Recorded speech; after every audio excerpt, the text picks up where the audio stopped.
And when we hear the words of Dr. King, darkness cannot drive out darkness, only light can do that.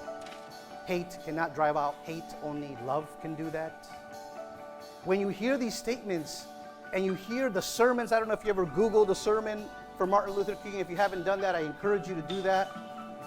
But in his sermons, his talks, it's interesting to see kind of this essence of MLK. And it's my opinion, just my opinion, that I think what he's been saying to us all along, and his messaging was, come out of your bubble.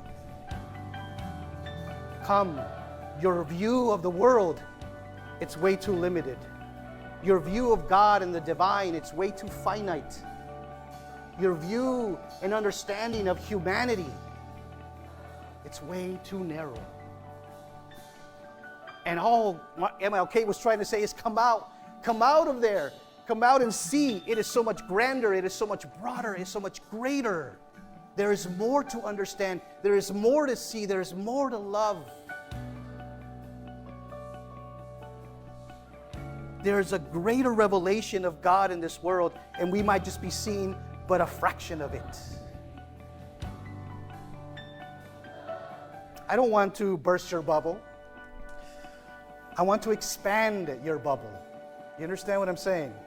If John the Baptist teaches us everything, is that this whole thing is less about us and more about Jesus. Less about us and more about others. This is why down that same gospel, chapter 3, he says, he must increase and I must decrease. That's what the Holy Wisdom says. Richard Rohr, one of my favorite theologians as well, the Franciscan priest, describes this as the path of descent, this intentional movement towards the underbelly of the world.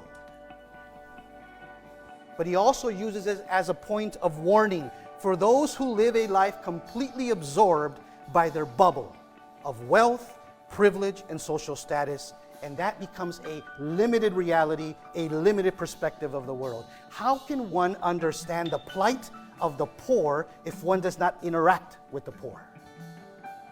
How can one understand and comprehend the injustice of racism, systemic racism, if one does not engage with people of color? How will one interpret discrimination based on gender identity and sexual orientation if one does not associate with the queer community? He must increase and I must decrease, so to not miss the fullness of the revelation of Jesus.